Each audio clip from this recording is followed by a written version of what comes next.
नमस्कार। माउन्टेन समाचारमा स्वागत छ। म उषा काफले र म बिन्दु अधिकारी। सुरुमा अहिलेसम्मका मुख्य समाचार।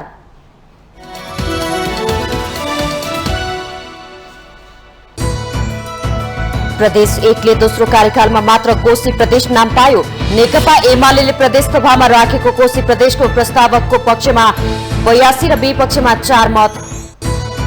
कांग्रेस र एमाले दुवैले प्रतिपक्षीय बेन्चमा बस्ने अडान नछाडेपछि प्रतिनिधि सभाको बैठक 18 दिन पर धकेलियो। सरकारले बिजनेस दिन नसक्दा सांसदहरू फुर्सदिला। नेमुवाङको पक्षमा मत माग्न वामदेव गौतम निवास पुगे अध्यक्ष ओली। एमालेमा फर्कन आग्रह। 70 वर्ष उमेर हदको अवरोध नहटाए अघि बढ्न नसकिने गौतमको जवाफ। संघीय निजामती ऐन र प्रहरी समायोजन ऐनमा सरकारको भविष्य जोडिएको जसपा अध्यक्ष यादवको चेतावनी। प्रदेश सरकारको छुट्टै संयन्त्र नहुँदा काम गर्न नसकेको दावी।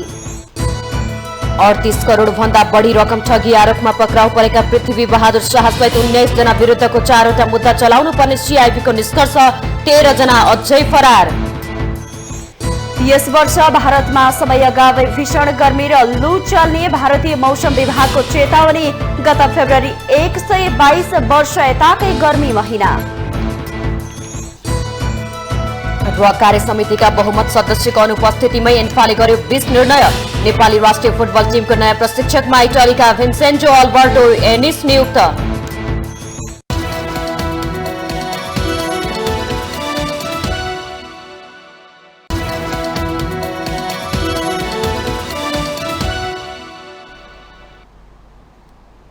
अब समाचार विस्तारमा।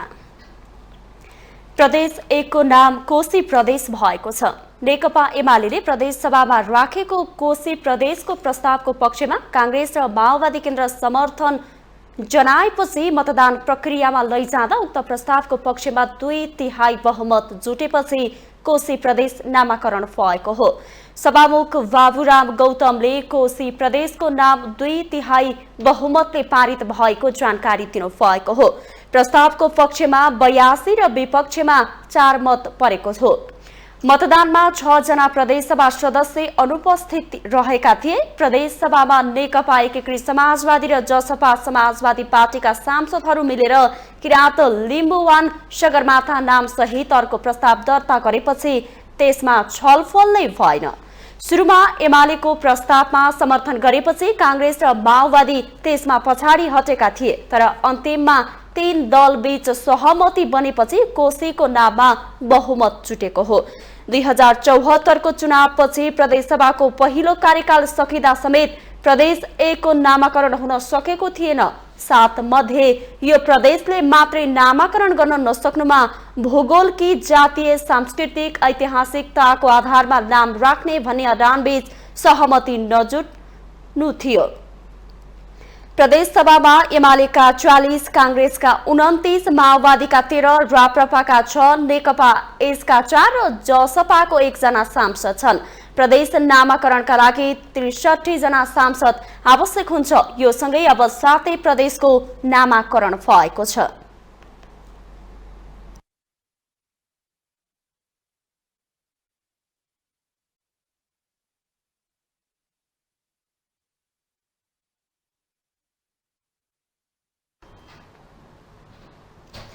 प्रधानमन्त्री प्रचण्डलाई विश्वासको मत दिएपछि प्रतिपक्ष विहीन भएको प्रतिनिधि सभामा अहिले प्रतिपक्षी को बन्ने भन्ने होडबाजी चलेको छ।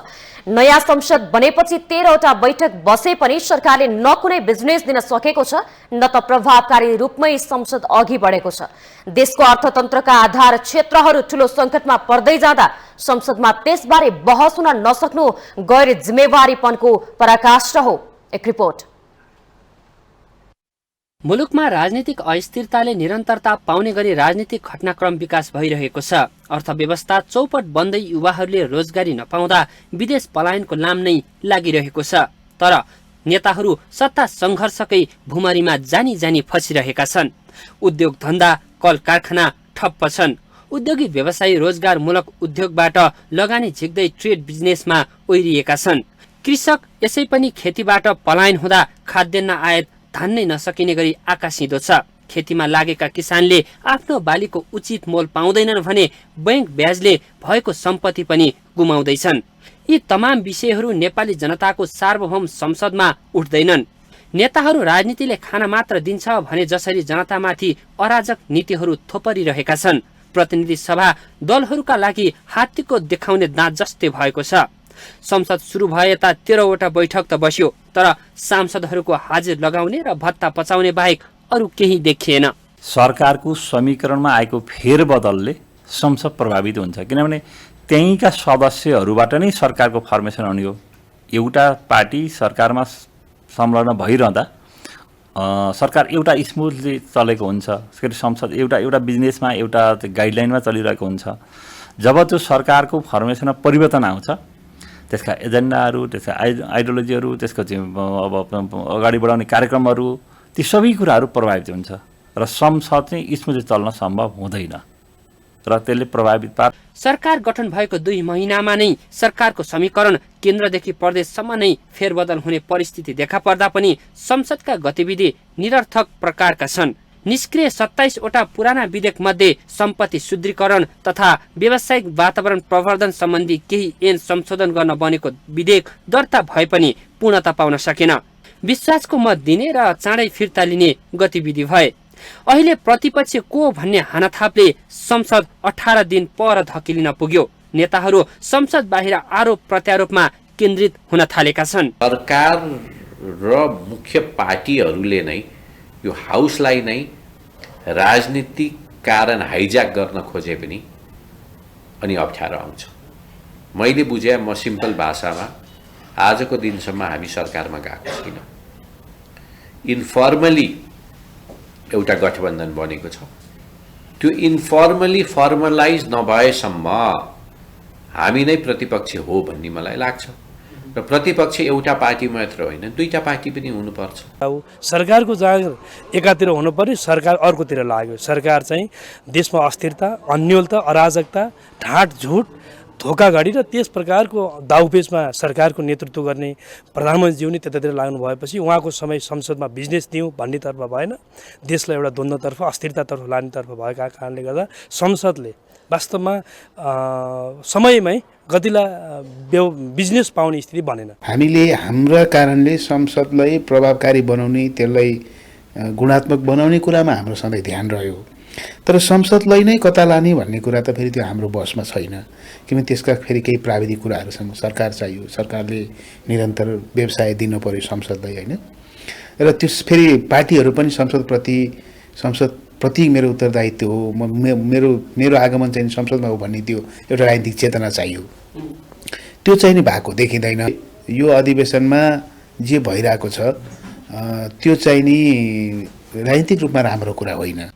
कहिले प्रतिपक्ष विहीन संसद त कहिले को प्रतिपक्ष बन्ने भन्ने विषयले यति बेला संसदलाई दलहरूले मजाक बनाइरहेका छन्। देशको अर्थतन्त्रका मेरुदण्डहरू थर्मराइसक्दा नेताहरू आफ्नै स्वार्थमा रुमल्लिरहेका छन्। रोम जलिरहेको छ, राजा निरु बाँसुरी बजाइरहेछन्। माउन्टेन टेलिभिजन HD का लागि बटुक राजगिरीको रिपोर्ट। 2074 सालमा नेकपा एमाले र नेकपा माओवादी केन्द्र मिलेर निर्वाचनमा होमिएको पनि अब विगत भइसकेको छ।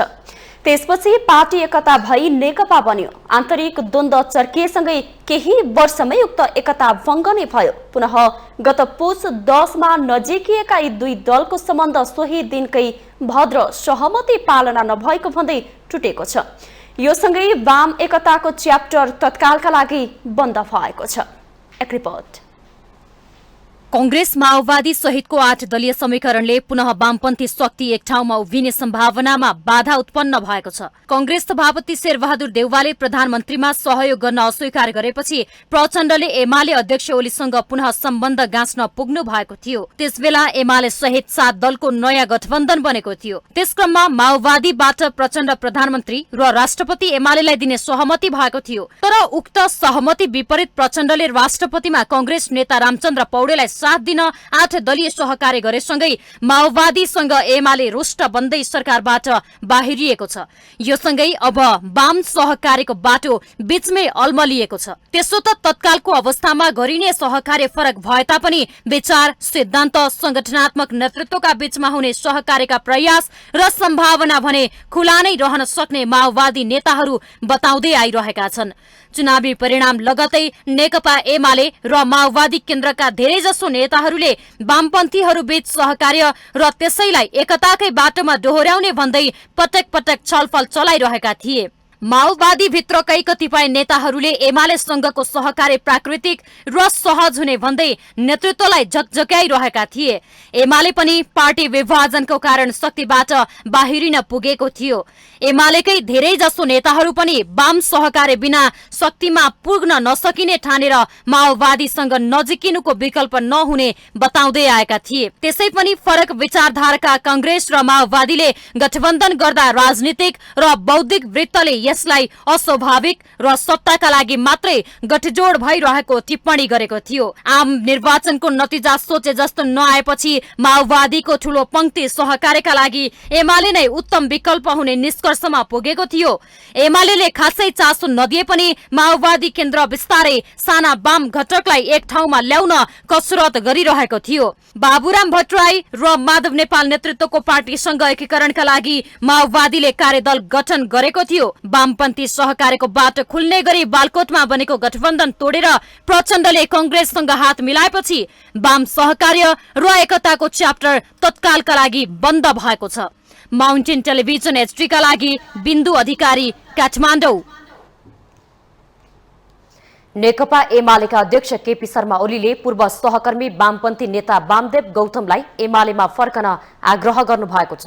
राष्ट्रपति निर्वाचनमा एमालेका तर्फबाट उम्मेद्वार बन्नुभएका उपाध्यक्ष सुभाष चन्द्र नेमवाङलाई मत माग्न बुधबार दिउँसो गौतमकै निजी निवास भैँसी पार्टी पुग्नुभएका अध्यक्ष ओलीले राष्ट्रपतिमा नेमवाङलाई मत माग्नुका साथै एमालेमा फर्कन आग्रह गर्नुभयो। जवाफमा गौतमले एमालेमा राखिएको 70 वर्षीय प्रावधान अवरोध रहेकाले त्यसलाई हटाउन आग्रह गर्नुभएको थियो। 70 वर्षीय उमेर हदको अवरोध नहटाए अघि बढ्न नसकिने भन्दै पहिला त्यो प्रावधान हटाउनुहोस् भनेको गौतमको भनाइ थियो। एमालेको विधान अनुसार 70 वर्ष उमेर पुगेका कुनै पनि नेतालाई कार्यकारी पदमा रहन वा पार्टीको चुनाव लड्न निषेध गरिएको छ। तत्कालीन नेकपा विभाजनपछि गौतम एकता राष्ट्रिय अभियान नामक पार्टी गठन गरेर छुट्टै गतिविधि सञ्चालन गर्दै आउनु भएको छ। पछिल्लो समय गौतम एमालेबाटै विद्रोह गर्नुभएका माधव कुमार नेपाल नेतृत्वको एकीकृत समाजवादी पार्टीसँग पार्टी एकताका लागि संवादमा हुनुहुन्छ। गौतमले नेपाल नेतृत्वको पार्टीले जनताको बहुदलीय जनवाद जवजलाई अँगाल्नुपर्ने अडान राख्दै आउनु भएको छ। गौतमको प्रस्तावमा नेता नेपालले निर्णय नगर्दा दुई पार्टी बीच एकता प्रक्रिया अघि बढ्न सकेको छैन।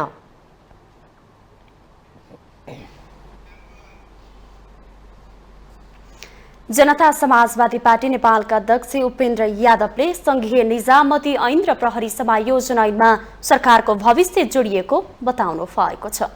बुधबार जनकपुरमा आयोजित मधेस प्रज्ञा प्रतिष्ठानको शुभारम्भ कार्यक्रममा बोल्दै उहाँले यस्तो बताउनु भएको हो। अध्यक्ष यादवले सरकारले चाँडै नै संघीय निजामती ऐन र प्रहरी समायोजन ऐन पास गर्नुपर्ने जिकिर गर्नुभयो। उहाँले प्रदेश सरकारको आफ्नै छुट्टै कर्मचारी, प्रहरी प्रशासन र साधन स्रोत नहुँदा आवश्यकता अनुसार काम गर्न नसकेको दावी गर्नुभयो। संघीय निजामती ऐन तत्काल पास गरेर प्रदेशमा कर्मचारी तन्त्र स्थापना गर्नुपर्ने र प्रहरी समायोजन गरी प्रदेशलाई हस्तान्तरण गर्न जरुरी भइसक्यो अध्यक्ष यादवको भनाइ थियो। प्रदेश प्रहरी होते र मधेस प्रहरी होते यहाँ के देखो बिल्ला में लिखल मधेश प्रहरी तो अपनों का गौरव ना क्या नहीं बॉर्डर के सीतामढ़ी में कौन प्रहरी काम करे? बिहार पुलिस, तो मधेश पुलिस क्या नहीं थे? मधेश प्रहरी क्या नहीं थे? तो द्वारा संहिता में तो द्वारा जल्दी 2टा कागज तो तुरंत करे सरकार। अध्यक्ष यादवले संघीयता, गणतन्त्र र धर्मनिरपेक्षता उल्ट्याउने आवाज उठे पनि अब सम्भव नरहेको तर्क गर्दै लोकतन्त्र र गणतन्त्रको विकल्प अरू हुनै नसक्ने जिकिर गर्नुभयो।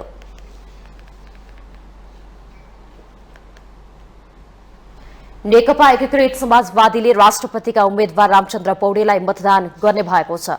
कंग्रेस नेतृत्वको 8 दलीय गठबन्धनमा आबद्ध सो दलको बुधबार बसेको सचिवालय बैठकले राष्ट्रपति निर्वाचनमा कंग्रेस वरिष्ठ नेता पौडेललाई मतदान गर्ने औपचारिक निर्णय गरेको हो। 8 दलका साझा उम्मेद्वार पौडेललाई राष्ट्रपति निर्वाचनमा मतदान गर्ने एकमात्रै निर्णय बैठकले गरेको पार्टीका प्रवक्ता जगन्नाथ खतिवड़ाले बताउनुभयो। उहाँका अनुसार बैठकमा मुलुकको पछिल्लो राजनीतिक परिस्थितिबारे छलफल भए पनि सरकारमा जाने विषय भने प्रवेश गराइएन। सरकारमा जाने विषयमा पार्टी सकारात्मक भए पनि समय आइ नसकेकाले त्यस विषयमा छलफल नभएको प्रवक्ता खतिवड़ाको भनाइ थियो। साझा उम्मेदवार राष्ट्रपति पदका साझा उम्मेदवार रामचन्द्र पौडेलज्यूलाई हाम्रो पार्टीले मतदान गर्नेछ भन्ने निर्णय हामीले गर्यौं। आजको एक मात्र निर्णय, अरू सबै विचार विमर्श छलफल समसामयिक अरू कुराहरू। सरकारमा जाने प्रक्रिया सुरु भइसकेपछि हामी आफ्नो छलफल अगाडि बढाउने छौं, त्यसमा हामी सकारात्मक छौं।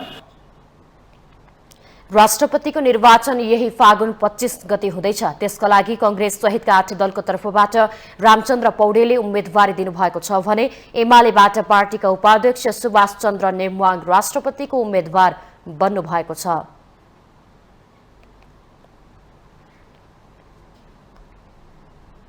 माउन्टेन समाचारमा पालो भएको छ ब्रेकको।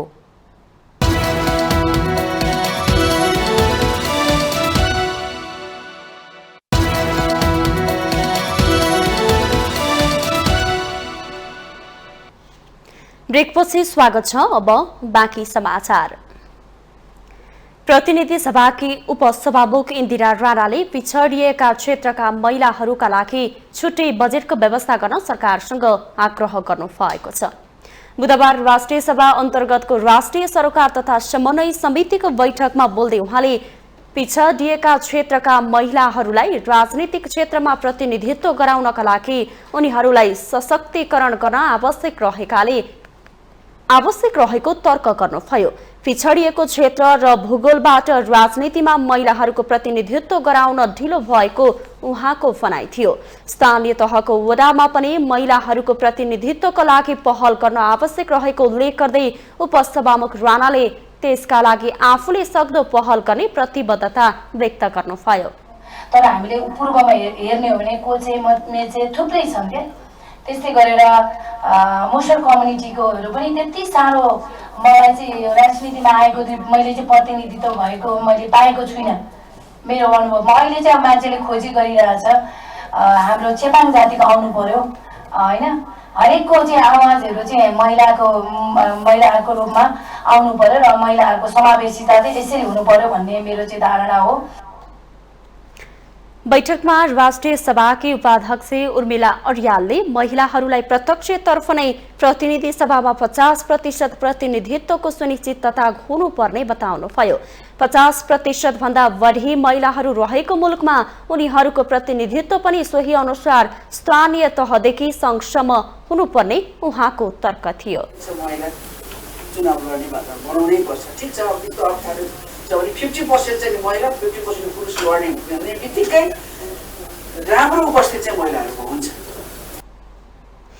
उपाध्यक्ष अर्यालले स्थानीय तहमा रहेका महिला जनप्रतिनिधिहरूको क्षमता विकासमा पनि विशेष जोड दिनुपर्ने अवस्था रहेको स्पष्ट पार्नुभयो। उहाँले महिला जनप्रतिनिधिहरूको काममा अवरोध नपुर्याउन पनि सचेत गराउनुभयो।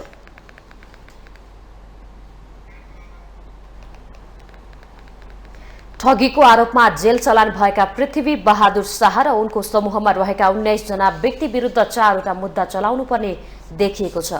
नेपाल प्रहरीको केन्द्रीय अनुसन्धान ब्युरो सीआईबीले बुधबार काठमाडौँमा पत्रकार सम्मेलन गरी शाह, उनका भाइ विजय विक्रम शाह सहितका समूहलाई व्यक्ति विरुद्ध ठगी, लिखित सम्बन्धी कसुर, सहकारी ठगी र संगठित अपराध विरुद्ध मुद्दा चलाउनु पर्ने अनुसन्धानबाट खुल्न आएको जानकारी गराएको हो। अमेरिकी नागरिकहरू ठगिएको उजुरी नेपाल स्थित अमेरिकी राजदूतावासले नै जानकारी गराएपछि पृथ्वी बहादुर शाह सहितका 7 जनालाई पक्राउ गरी अनुसन्धान गरिएको थियो। अनुसन्धानमा उनीहरूले ठगीबाट आर्जन गरेको सम्पत्ति, घर जग्गा लगायतको कारोबारमा लगानी गरेको पनि खुल्न आएको सीआईबीका प्रवक्ता प्रहरी उपरीक्षक सञ्जय सिंह थापाले दावी गर्नुभयो। सो घटनामा संलग्न पृथ्वी सहित 7 जना पक्राउ परेका छन् भने अन्य 13 जना फरार छन्। घटनामा संलग्न सबैलाई पीडितलाई क्षतिपूर्ति दिलाई 7 वर्ष कैद र 70,000 जरिवाना हुने कानूनी व्यवस्था गरेको पनि प्रवक्ता थापाले बताउनुभयो। 74 को दफा 249 बमोजिमको ठगी सम्बन्धी कसुर आकर्षित हुन्छ, जसमा 7 वर्ष कैद 70,000 रुपियाँसम्म जरिवाना हुने र बिगो वसुल गरी पीडितलाई दिलाइ भराइ दिनुपर्ने कानुनी व्यवस्था रहेको छ। सँगसँगै असहाय निरक्षर र 75 वर्षभन्दा माथिका व्यक्तिहरूलाई ठगी गरेको अवस्था छ भने त्यो अवस्थामा थप सजायमा चाहिँ 1 वर्ष कैद सजाय हुन्छ। उनीहरूले ठगीबाट आर्जित रकम 38 करोड 86,62,136 रुपैयाँ रहेको खुल्न आएको छ। उनीहरू विरुद्ध हालसम्म 24 जना पीडितले नेपाल स्थित अमेरिकी दूतावास मार्फत उजुरी दिएका छन्। अरू चाहिँ ठगी गर्ने र त्यो ठगी गरेको पैसा विभिन्न माध्यमद्वारा नेपालमा आउने र त्यसलाई त्यो आएको रकम जुन खातामा आउँछ, ब्याङ्क खातामा आउँछ, त्यो चाहिँ पृथ्वी शाहले कन्ट्रोल गरेको छ भन्ने हिसाबले जुन जानकारी आएको थियो, त्यो हिसाबबाट केस उठान भएको कुरा जानकारी गराउन चाहन्छु। शाहको समूहले ठगी गरी नेपाल ल्याएको रकम मध्ये 1,28,93,085 रुपैयाँ ब्याङ्कहरूले रोक्का गरिदिएको पनि सिआइबीको अनुसन्धानमा उल्लेख गरिएको छ।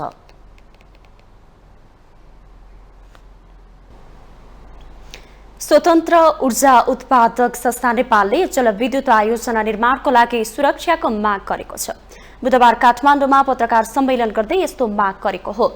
उत्पादक संस्थाले फागुन 15 गते सिन्धुपाल्चोक जिल्लाको जुगल पालिकामा निर्माण हुन लागेको सीता हाइड्रो पावर जलविद्युत आयोजना निर्माण स्थलमा स्थानीय एक समूहले गरेको तोडफोड तथा आगजनी र कर्मचारीमाथिको सांघातिक आक्रमणको भर्त्सना गरेको छ। पत्रकार सम्मेलनमा इपानका उपाध्यक्ष आशिष गगनले क्षति भएको सीता हाइड्रो पावरलाई उचित क्षतिपूर्ति र घाइते कर्मचारीहरूको सम्पूर्ण खर्च पीडक पक्षले बेहोर्ने व्यवस्था गराउन सरकारसँग माग गर्नुभयो। यस्ता आपराधिक गतिविधिले राष्ट्रिय अर्थतन्त्रको मेरुदण्डको रूपमा रहेको ऊर्जा क्षेत्रमा नकारात्मक सन्देश जाने उहाँको चेतावनी थियो। सम्पूर्ण उपचार खर्च पीडक पक्षबाटै भराउने व्यवस्था गर्न समेत इपान सरकारसँग जोरदार माग गर्दछ। यस प्रकारका आपराधिक गतिविधिले राष्ट्रिय अर्थतन्त्रको मेरुदण्डको रूपमा रहेको ऊर्जा क्षेत्रमा नकारात्मक सन्देश प्रवाह हुनुको साथै समग्र यो क्षेत्र निरुत्साहित हुने कुरातर्फ इपान सम्बन्धित निकायको गम्भीर ध्यानाकर्षण गराउन चाहन्छ। त्यस्तै सीता जलविद्युत आयोजनाका अध्यक्ष सीताराम तिमल सेनाले फागुन 15 गते गुम्बाको माने भन्ज्याङमा विद्युत प्राधिकरणको वितरण लाइनमा करेन्ट सर्ट भई स्थानीय एक बालिकाको निधन भए पश्चात 60 जनाको एक समूहले योजनाबद्ध रूपमा आयोजना स्थलमा तोडफोड आगजनी र कर्मचारीमाथि आक्रमण गरेको बताउनुभयो। उहाँले विद्युत प्राधिकरणको लाइनसँग आयोजनाको कुनै सम्बन्ध नभएको प्रश्न पार्नुभयो। आयोजनाको कुनै सम्बन्ध नरहेको बारेमा आक्रमणमा संलग्न वडा अध्यक्ष सहितका वडा सदस्य, वडा अध्यक्ष सहितका समूहलाई जानकारी नै हुनुपर्ने कुरै थियो। तिनीहरूको नियत र उद्देश्य आयोजना प्रवर्तकलाई मानसिक भय र त्रास उत्पन्न गराएर आगामी दिनमा अनुचित लाभ प्राप्त गर्नु रहेको स्पष्ट देखिन्छ। आक्रमणबाट करिब 12 करोड बराबरको क्षति भएको अध्यक्ष कोइरालाको दाबी थियो। सप्तरीको शम्भुनाथ नगरपालिकाका नगर प्रमुख जितेन्द्र प्रसाद गुप्ता निलम्बित भएका छन्। अख्तियार दुरुपयोग अनुसन्धान आयोगले बुधबार नगर प्रमुख गुप्ता विरुद्ध घुस लिएको आरोपमा विशेष अदालतमा आरोप पत्र दायर गरेसँगै उनी निलम्बित भएका हुन्। नगर प्रमुख गुप्ता र नगरपालिकाका इन्जिनियर रामचन्द्र शाह बीचको आपसी मिलेमतोमा विद्यालयको सभा हल निर्माणको अन्तिम बिल भुक्तानी प्रयोजनका लागि सेवाग्राहीसँग 1,40,000 रुपैयाँ घुस लिएको पुष्टि हुन आएकाले मुद्दा दायर गरेको जनाइएको छ। अख्तियारको इटहरी स्थित कार्यालयबाट खटिएको टोलीले गत माघ 3 गते इन्जिनियर शाहलाई 1,40,000 रुपैयाँ घुस लिइसकेको भन्दै नियन्त्रणमा लिएको थियो। इन्जिनियर शाहलाई नियन्त्रणमा लिएर अनुसन्धान थालेको अख्तियारले नगर प्रमुख गुप्ताको पनि संलग्नता पाएपछि उनी समेतलाई विपक्षी बनाई विशेष अदालतमा आरोप पत्र दायर गरेको हो।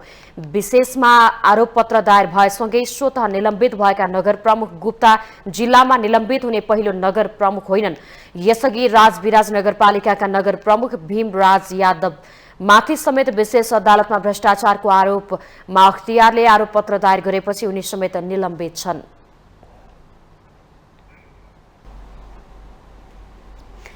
सभामुख देवराज घिमिरेले सञ्चार माध्यम सम्बन्धी विधेयकलाई अघि बढाउन आफू तयार रहेको बताउनु भएको छ।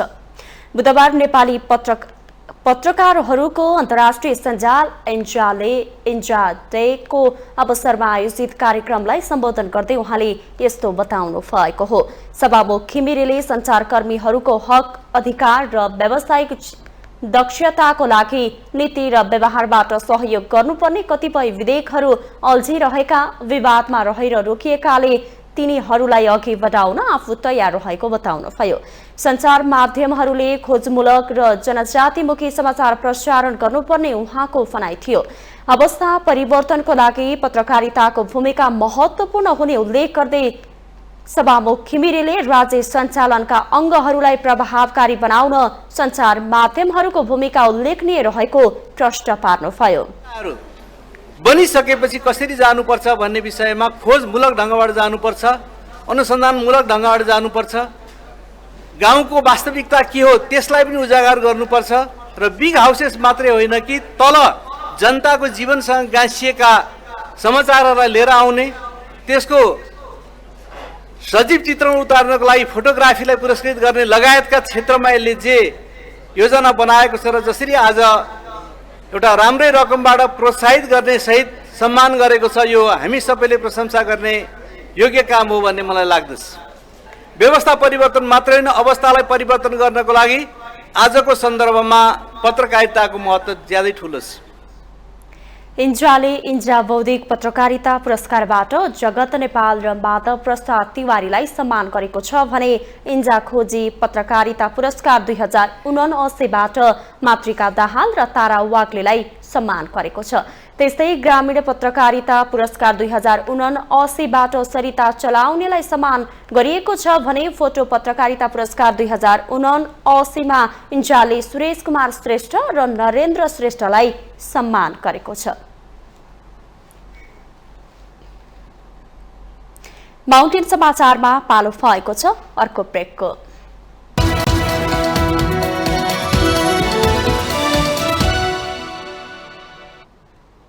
ब्रेकपछि स्वागत छ। अब बाँकी समाचार। राष्ट्रपति तथा उपराष्ट्रपति निर्वाचनको आचार संहिता लागू भएको छ। मंगलबार राष्ट्रपति उम्मेद्वारको अन्तिम नामावली प्रकाशन भएसँगै 17 गतेदेखि शुरू भएको आचार संहिता चैत 5 गतेसम्म लागू हुनेछ। फागुन 25 मा राष्ट्रपति र 3 चैतमा उपराष्ट्रपतिको निर्वाचन हुँदैछ। निर्वाचन आयोगका अनुसार अन्तिम नामावली प्रकाशन भइसकेको अवस्थामा राष्ट्रपति र उपराष्ट्रपति पदका उम्मेद्वारहरूले चुनावी खर्चको सीमाका आधारमा प्रचार प्रसार गर्न पाउँछन्। राष्ट्रपति तथा उपराष्ट्रपतिको निर्वाचन सम्बन्धी ऐनको दफा 62 मा मनोनयन पत्र दर्तादेखि परिणाम घोषणासम्मको अवधिमा उम्मेद्वारले गर्ने खर्चको सीमा सम्बन्धी व्यवस्था अनुसार उम्मेद्वारले अधिकतम 4 लाखसम्म खर्च गर्न पाउँछन्। तोकिएको सीमा अनुसार सवारी साधनमा र गोष्ठी तथा अन्तर्क्रियामा 1-1 लाख खर्च गर्न पाइनेछ। कार्यालय सञ्चालनमा 60,000, प्रतिनिधि परिचालनमा 40,000, विविधमा 24,000, सवारी इन्धन, प्रचार प्रसार सामग्री, अन्य प्रचार प्रसार, छापा एवं विद्युतीय माध्यममा 20,000, ढुवानीमा 15,000 र मतदाता नामावली खरिदमा 1,000 खर्च गर्न पाइनेछ। चुनावको नतिजा घोषणा भएको 30 दिनभित्र उम्मेद्वारले निर्वाचन आयोगमा खर्च विवरण बुझाउनुपर्छ। आचार संहिता अन्तर्गत मतदानको 48 घण्टा अघिदेखि प्रचार प्रसारका लागि सभा, जुलुस, नाराबाजी, साउन्ड सिस्टम, SMS, सामाजिक सञ्जाल तथा अन्य कुनै साधन प्रयोग गर्न नपाउने भनिएको छ। बाजा, सार्वजनिक भोज, हुलहुज्जत गर्न नपाइने, हात हतियार लिएर हिँड्न नपाइने व्यवस्था आचार संहितामा छ। मादक पदार्थ पनि निषेध गरिएको छ।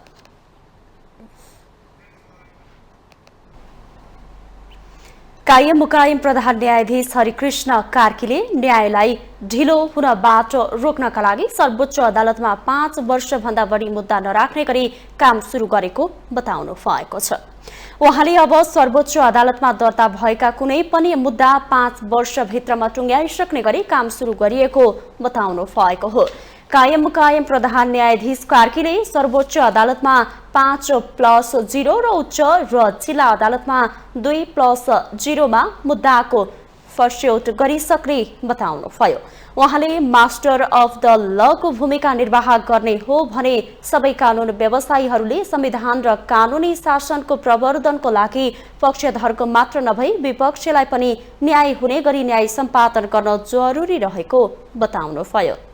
यो काम गर्यौं भने लाग्छ हामीलाई कि हामी आउने असार मसान्त समयमा हामी यो हाम्रो लक्ष्यमा पुग्न सक्छौं भन्ने हामीले चाहिँ वास्तवमा अदालतको तर्फबाट चाहिँ सबैलाई प्रतिबद्धता गराएका छौं। सबै न्यायाधीशहरू अहिले प्रतिबद्ध हुनुहुन्छ र सबै कर्मचारीहरू अङ्ग पुर्याउने कुरामा पनि प्रतिबद्ध हुनुहुन्छ र उहाँहरू लागिराख्नु भएको छ र गरिराख्नु भएको छ। त्यसका लागि हरेक दिन उहाँहरूले चाहिँ मतलब के भन्दाखेरि नयाँ ढङ्गले योजनाहरू निर्माण गर्ने र कसरी वास्तवमा चाहिँ मतलब के भन्दाखेरि अङ्ग पुर्याउनको लागि छिटोभन्दा छिटो गर्न सकिन्छ भनेर पनि लाग्नु भएको छ।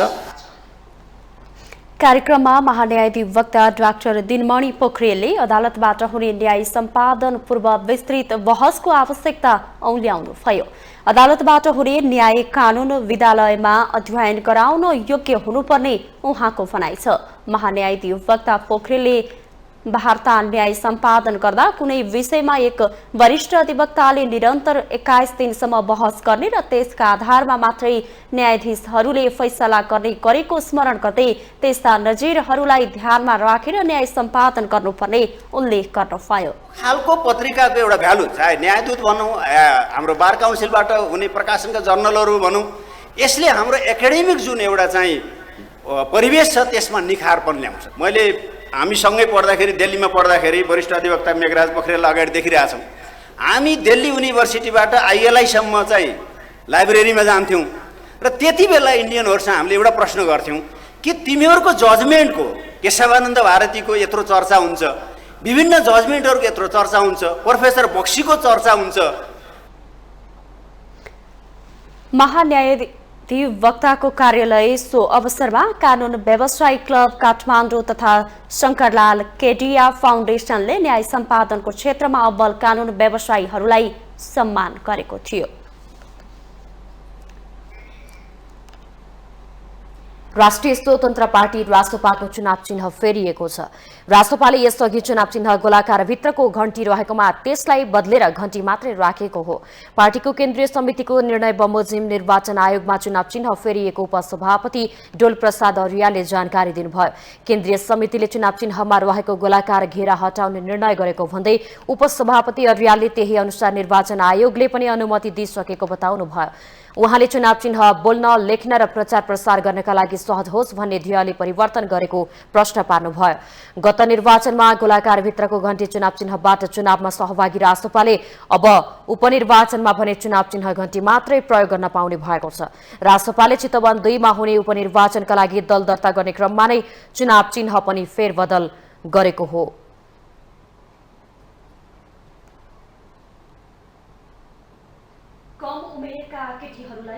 बनाई चिनिया नागरिकले यौन शोषण गर्दै आएको खुलेसँगै लहरो तान्दा पहरो गर्जे जस्तै भएको छ। नेपालमा उद्योग चलाउने नाममा प्रवेश गरेका चिनिया नागरिक याङ लिम्पिङ बारे अनुसन्धान अगाडि बढ्दै गर्दा उनले योजनाबद्ध तरिकाले नाबालिगहरूलाई पासोमा पारेर यौन शोषण गरेका धेरै घटनाहरू उजागर हुन थालेका छन्। एक रिपोर्ट। ललितपुरको बुङमती स्थित चिनिया नागरिक याङ लिम्पिङको उद्योगको कम्पाउन्ड भित्रको घरको कहाली लाग्दो दृश्य हो यो, जहाँ नाबालिगहरू देखिन्छन्। उनीहरूलाई याङले योजनाबद्ध तरिकाले बुङमतीको एकान्त ठाउँको कम्पाउन्डभित्र पुर्याएर यौन शोषण गर्थे। यसमा उनलाई सुरुमा अन्य महिलाले सहयोग गरेको खुल्दै आएको छ। एउटा मार्फत अर्कोसँग सम्पर्क गर्दै याङले नाबालिगहरूलाई आफू बस्ने बुङमती स्थित घर र ठमेल स्थित होटलमा समेत राख्थे। उनीहरू विभिन्न प्रलोभनमा पारिएर काठमाडौँ बाहिरबाट ल्याइन्थे र शोषणमा पर्थे। सुरुमा चाहिँ सामाजिक सञ्जालबाट चाहिँ प्रवेश गरेको देखिन्छ।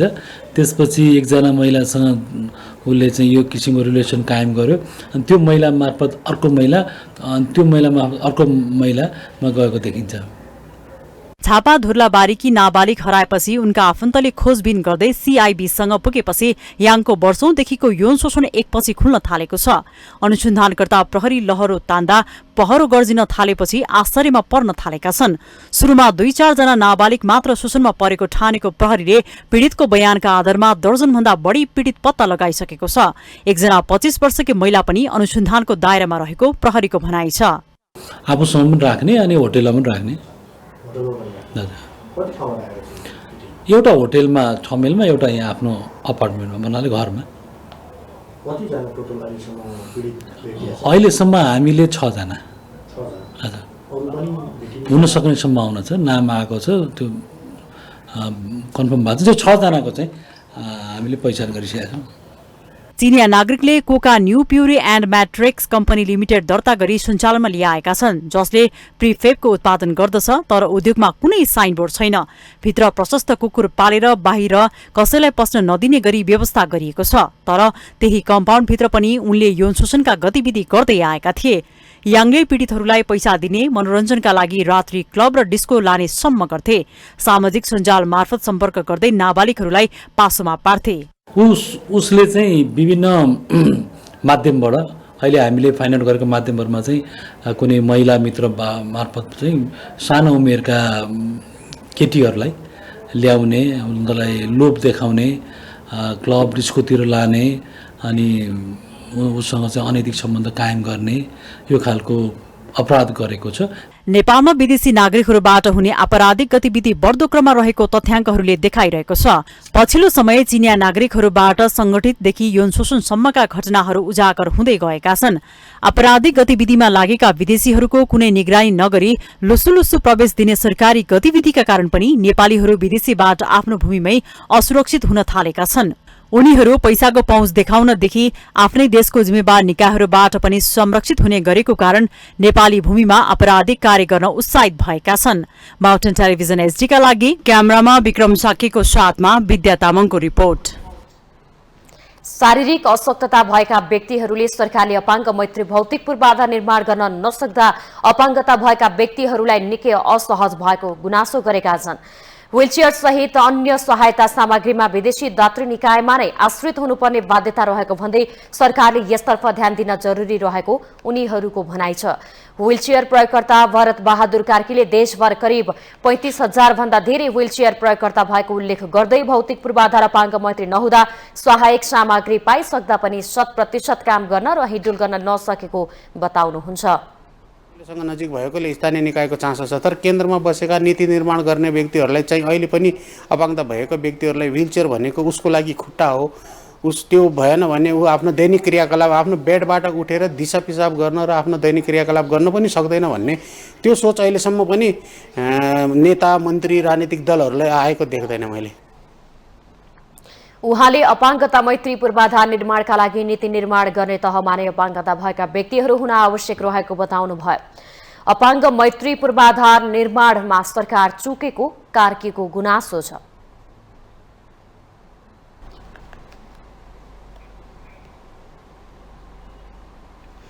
नेपाल आयल निगमलाई भारतीय इन्धन विक्रेता कम्पनी भारतीय आयल कर्पोरेसन आईओसीले इन्धनको नयाँ लागत मूल्य पठाएको छ, जसअनुसार खाना पकाउने ग्यासको मूल्य बढेको र डिजेल तथा पेट्रोलको घटेर प्राप्त भएको निगमले जनाएको छ। नयाँ मूल्य अनुसार निगमलाई डिजेलको लागत 5 रुपैयाँ 5 पैसाले सस्तो भएर आएको छ।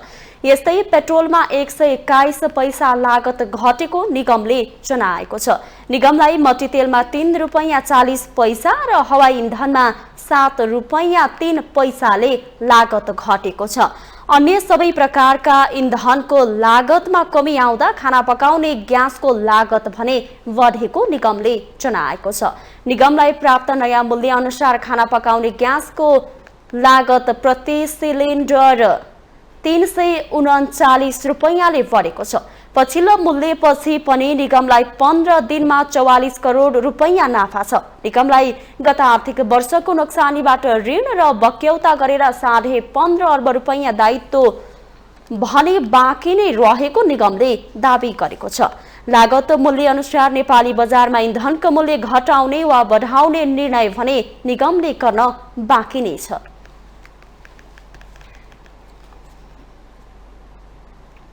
हामीसँग आर्थिक, अन्तर्राष्ट्रिय र खेल समाचार बाँकी नै छन्। माउन्टेन समाचारमा पालो भएको छ अर्को ब्रेकको।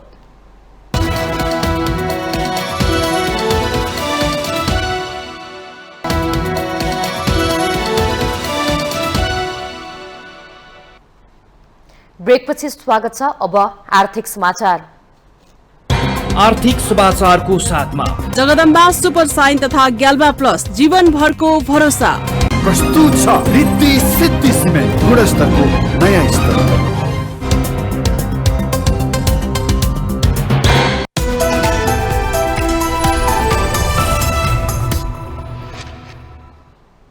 शेयरमा लगानी र सङ्कलनका लागि खुलेका करिब 55,73,000 डिम्याट खाता मध्ये 17 लाख रिक्तै रहेका छन्। यसको अर्थ ती खातामा एक किता पनि शेयर छैन। हाल शेयरमा लगानी गर्न प्राथमिक र दोस्रो बजारमा अनिवार्य रूपमा डिम्याट खाता खोल्नुपर्ने व्यवस्था छ। यसकारण प्राय खाताहरू प्राथमिक निष्कासन आइपिओमा लगानीका लागि खोल्ने गरेका छन्। पछिल्ला वर्षमा निकै कमलाई मात्र आइपिओ पर्न थालेको छ। यसकारण आइपिओ नपरेका र परे पनि तुरन्त बिक्री गरेका झन्डै 17 लाख डिम्याट खाता अहिले शेयर विहीन अवस्थामा रहेको सीडीएस एन्ड क्लियरिङ प्रमुख कार्यकारी अधिकृत पूर्ण प्रसाद आचार्यले जानकारी दिनुभयो। बुधबारसम्म 55,73,365 वटा डिम्याट खाता खुलेका छन्। शेयर विहीन डिम्याट खाता मध्ये करिब 4 लाख निष्क्रिय रहेको देखिन्छ। शेयर नभएका खाता र निष्क्रिय खाता छानबिन गरी अनावश्यक तथा दोहोरिएका बन्द गर्ने तयारी भइरहेको आचार्यले बताउनुभयो। शेयर नभएका र धेरै वर्षदेखि नवीकरण नभएका खाताहरू बन्द गर्नका लागि सीडीएसलाई पनि नियामक निकायको अनुमति चाहिन्छ। आचार्यले यसका लागि आवश्यक नीतिगत व्यवस्था गर्न नियामक निकाय धितोपत्र बोर्डलाई लेखी पठाएको जानकारी दिनुभयो। गत वर्षको तुलनामा चालू आर्थिक वर्ष डिम्याट खाता खोल्नेको संख्यामा कमी आएको पनि सीडीएससीले जनाएको छ।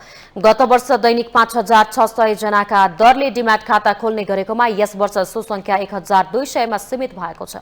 हालसम्म करिब 5 लाख खाता नवीकरण हुन बाँकी रहेको पनि सीडीएससीको भनाइ छ।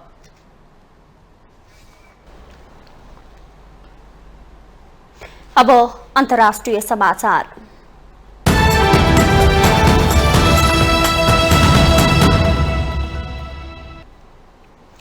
भारतको मौसम विभागले यस वर्ष भारतमा समय अगावै भीषण गर्मी हुने अनुमान गरेको छ। गत फेब्रुअरी महिना सन् 1901 यताकै सबैभन्दा गर्मी वर्ष भएको जनाउँदै विभागले देशका कयौं भागमा यही मार्च महिनामा लु चल्ने बताएको छ। फेब्रुअरी महिनामा औसत तापक्रम 29.5 डिग्री सेल्सियस रहेको थियो। भारतमा मौसम विवरण राख्न थाले यताकै सर्वाधिक तापक्रम रेकर्ड भएको विभागले जनाएको छ। चाँडै गर्मी सुरु हुन र लामो समय लम्बिँदा यसले गहुँको उत्पादनमा कमी ल्याउने देखिएको छ। बिजुलीको खपत पनि निकै बढ्न सक्ने अनुमान गरिएको छ। विभागले जारी गरेको सूचनामा पूर्वोत्तर भारतको अधिकांश हिस्सा, पूर्वी तथा मध्य भारत र उत्तर पश्चिमको केही हिस्सामा तापक्रम औसत भन्दा अधिक हुने उल्लेख गरिएको छ। भारतमा सामान्यतया मे र जुन महिनामा भीषण गर्मी र लु चल्ने गर्दछ। विशेषज्ञहरूले भारतमा गर्मी र लुको तीव्रताको समय पहिला भन्दा बढ्दै गएको जनाएका छन्। अघिल्लो वर्ष पनि असामान्य लुका कारण गहुँ उत्पादनमा कमी आउँदा भारत सरकारले गहुँको निर्यातमा प्रतिबन्ध लगाएको थियो। नाइजेरियाको राष्ट्रपतिमा एग्रेसिभ पार्टीका बोला टिन्बु निर्वाचित हुनुभएको छ। गत शनिबार सम्पन्न भएको आम निर्वाचनमा प्रमुख दावेदार मानिएका लेबर पार्टीका पिटर गेग्रोरी ओभी र पिपुल्स डेमोक्रेटिक पार्टीका अटिबु अबु बकरलाई पराजित गर्दै बोला टिन्बु विजयी हुनुभएको हो। नवनिर्वाचित राष्ट्रपति टिन्बुले 88 लाख मत पाउँदा उहाँका प्रतिस्पर्धी लेबर पार्टीका ग्रेगोरीले 69 लाख र पिपुल्स डेमोक्रेटिक पार्टीका अबु बकरले 61 लाख मत पाएको त्यहाँका राष्ट्रिय निर्वाचन आयोगलाई उद्धृत गर्दै अन्तर्राष्ट्रिय सञ्चार माध्यमले जनाएका छन्। 70 वर्षीय टिन्बुले यसअघि सिनेटर तथा लागोसका गभर्नरमा का रूपमा सन् 1999 देखि 2007 सम्म कार्यभार सम्हाल्नु भएको थियो। टिन्बुमाथि भ्रष्टाचार, सम्पत्ति शुद्धिकरण तथा दर्जनौं विदेशी बैंकमा खाता खोलेको आरोप लागेको थियो। यद्यपि उहाँले सो आरोप भने अस्वीकार गर्नु भएको थियो। राजधानी अबुजामा अन्तिम मत परिणाम सार्वजनिकपछि नवनिर्वाचित राष्ट्रपति टिन्बुले आफूले जनादेश पाएको बताउँदै नयाँ नीतिका रूपमा रोजगारी सृजना, औद्योगिक क्षेत्रको थप विस्तार तथा सुरक्षाको विषयमा लड्ने प्रतिबद्धता व्यक्त गर्नुभएको छ। देशमा बढ्दो मुद्रास्फीति, आर्थिक संकट, उग्र हिंसात्मक गतिविधिले प्रश्रय पाइरहेको अवस्थामा उहाँको कार्यकाललाई निकै चासोका साथ हेरिएको छ।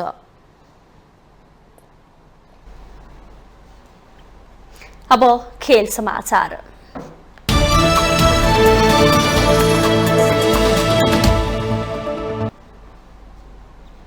कार्यसमितिका बहुमत सदस्यको बैठक बहिष्कार गरी पनि अखिल नेपाल फुटबल संघ एन्फाले 20 वटा निर्णय गरेको छ।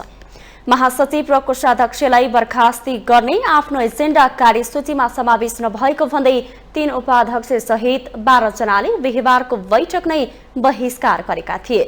बैठकले नेपाली राष्ट्रिय फुटबल टिमको नयाँ प्रशिक्षकमा इटालीका भिन्सेन्जो अबर्टो एनिस गरेको छ।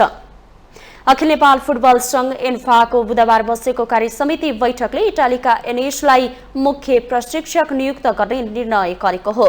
पदपूर्ति समितिले सिफारिस गरे अनुसार एनएसलाई मुख्य प्रशिक्षक नियुक्त गरिएको एन्फाले जारी गरेको विज्ञप्तिमा उल्लेख छ। एन्फाले मुख्य प्रशिक्षकका लागि आवेदन मागेपछि 168 जनाले निवेदन पेश गरेका थिए, जसमध्येबाट पदपूर्ति समितिले 20 जनाको नाम सर्ट लिस्ट गरेको थियो। यसअघि नेपाली टिमका प्रशिक्षक रहेका कुवेतका अब्दुल्ला अल्मुत्वाइरीले राजीनामा दिएपछि यो पद खाली रहेको थियो। त्यसपछि भएका 2 मैत्रीपूर्ण खेलमा भने छोटो समयका लागि प्रदीप हुमागाई र प्रवेश कटुवालले राष्ट्रिय टिम सम्हालेका थिए। भिन्सेन्जो नेपाली राष्ट्रिय टिम सम्हाल्ने पहिलो इटालीका प्रशिक्षक हुनेछन्। एन्फाले मुख्य प्रशिक्षक पदका लागि आवेदन माग गर्दा भिन्सेन्जोले मात्र भौतिक रूपमा उपस्थित भएर अन्तर्वार्ता दिने प्रक्रिया पूरा गरेका थिए।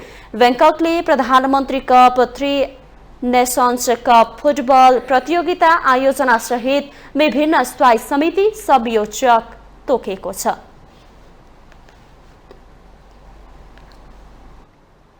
यसअघि अखिल नेपाल फुटबल संघ एन्फाका बहुमत केन्द्रीय सदस्यले कार्यसमिति बैठक बहिष्कार गरेका थिए। नेतृत्वले पेलेरै कार्यसमिति बैठक सञ्चालन गर्न खोजेको आरोप लगाउँदै बहुमत कार्यसमिति सदस्यले बैठक बहिष्कार गरेका हुन्। महासचिव किरण राई र कोषाध्यक्ष रविन्द्र जोशीलाई बर्खास्त गर्नुपर्ने माग सहित एजेन्डा थप्न निवेदन दिएका बहुमत कार्यसमिति सदस्यको माग सुनवाई नभएपछि बुधबारको कार्यसमिति बैठकमा विवाद भएको थियो। एन्फाका 3 उपाध्यक्ष सहित 11 जना कार्यसमिति सदस्यले एजेन्डा थप्न माग गर्दै निवेदन दर्ता गराएका थिए, तर एन्फा अध्यक्ष पंकज विक्रम नेम्वाङले बहुमत कार्यसमिति सदस्यको एजेन्डा कार्यसमिति बैठकमा थप्न मानिनन्। समावेश गर्नु पर्यो भनेर हामीले एन्फा कार्यालयमा अध्यक्षज्यूको मेलमा, महासचिवको मेलमा हामीले पठाएका थियौँ र हामीले महासचिव र कोषाध्यक्षको कार्यशैली एकदमै तानाशाहयुक्त भयो। एकदमै यो प्रतिकरणको रूपमा चाहिँ एन्फालाई चाहिँ अगाडि बढाउने गतिविधि भयो भनेर चाहिँ हामी बहुमत कार्यसमितिको साथीहरूले उहाँहरूको बर्खास्तीको पनि हामीले निवेदन दर्ता गरेका थियौँ। यो विषय तपाईँले बोलिदिनुहोस् र हामीलाई भनिदिनुहोस् भनेर हामीले पटक पटक भन्यौँ। पटक पटक उहाँले हाम्रो कुरालाई लत्याउँदै हाम्रो कुरालाई व्यवस्था गर्दै उहाँले जबरजस्त ढङ्गले मिटिङ अगाडि बढाउनु भयो। तर एन्फा अध्यक्ष पंकज विक्रम नेम्वाङले भने एन्फा विधान सम्मत तरिकाले बैठक बसेको प्रतिक्रिया दिएका छन्। रह्यो रहँदाखेरि 3 बैठकको 3 दिन अगाडि एजेन्डा थप गरेर पठाउनु पर्यो, रहेन भने उहाँहरूलाई सूचित गराउने मात्रै व्यवस्था छ। छलफल योग्य अयोग्य भन्नेतिर म जाँदिनँ हैन। हामीले बैठकको एजेन्डा पहिले नै पठाइसकेका थियौँ हैन। उहाँहरूले बैठकको एजेन्डा माग गर्नुभयो, थप गर्ने उ गर्नुभयो। हामीले त्यो थप गर्न नसकेको सूचित गरायौँ। असन्तुष्ट पक्षले महासचिव राई र कोषाध्यक्ष जोशीलाई बाहिर निकाल्न समेत माग गरेका थिए। दुवै पक्ष आफ्नो अडानमा कायम रहँदा विवाद उत्पन्न भएको हो। उपाध्यक्ष दावा लामा र दीर्घ बहादुर केसी तथा अर्का उपाध्यक्ष दीपक खतिवडा र सदस्य पुरुषोत्तम थापा बीच अस्वाभाविक व्यवहार पनि भएको थियो।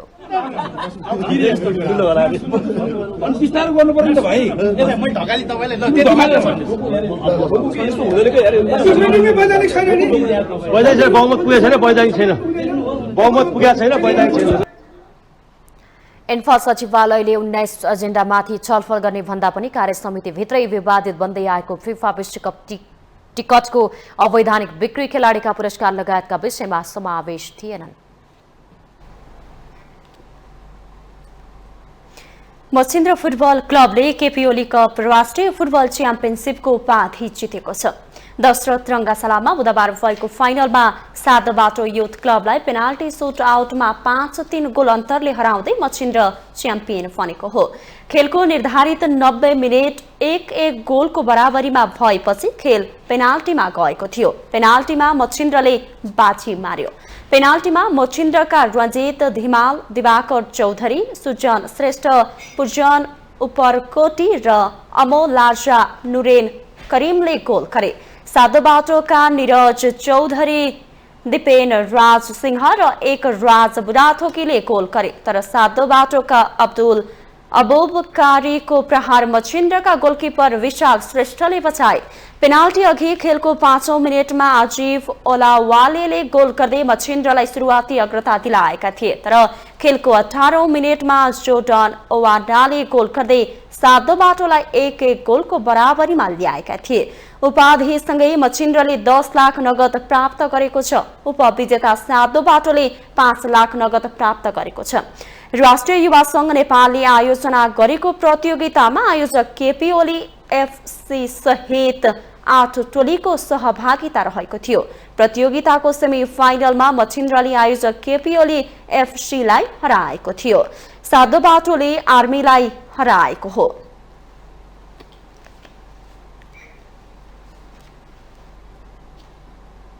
माउन्टेन समाचारमा पालो पाएको छ पुनः ब्रेकको।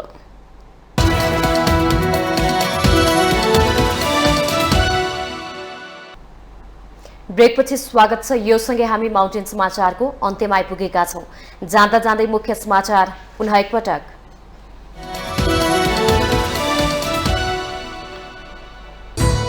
प्रदेश 1 ले दोस्रो कार्यकालमा मात्र कोशी प्रदेश नाम पायो। नेकपा एमाले प्रदेश सभामा राखेको कोशी प्रदेशको प्रस्तावको पक्षमा 82 र विपक्षमा 4 मत। कांग्रेस र एमाले दुवैले प्रतिपक्षीय बेन्चमा बस्ने अडान छाडेपछि प्रतिनिधि सभाको बैठक 18 दिन पर धकेलियो। सरकारले बिजनेस दिन नसक्दा सांसदहरू फुर्सद दिला। नेमङको पक्षमा मत माग्न वामदेव गौतम निवास पुगे अध्यक्ष ओली। एमालेमा फर्कन आग्रह। 70 वर्ष उमेर हदको अवरोध नहटाए अघि बढ्न नसकिने गौतमको जवाब। संघीय निजामती ऐन र प्रहरी समायोजन ऐनमा सरकारको भविष्य जोडिएको जसपा अध्यक्ष यादवको चेतावनी। प्रदेश सरकारको छुट्टै संयन्त्र नहुँदा काम गर्न नसकेको दावी। 38 करोड भन्दा बढी रकम ठगी आरोपमा पक्राउ परेका पृथ्वी बहादुर शाह सहित 19 जना विरुद्ध 4 वटा मुद्दा चलाउनु पर्ने सीआईबीको निष्कर्ष। 13 जना अझै फरार। यस वर्ष भारतमा समय अगावै भीषण गर्मी र लू चल्ने भारतीय मौसम विभागको चेतावनी। गत फेब्रुअरी 122 वर्ष यताकै गर्मी महिना। र कार्य समितिका बहुमत सदस्यको अनुपस्थितिमै एन्फाले गर्यो 20 निर्णय। नेपाली राष्ट्रिय फुटबल टिमको नयाँ प्रशिक्षकमा इटालीका भिन्सेन्जो अल्बर्टो एनिस नियुक्त।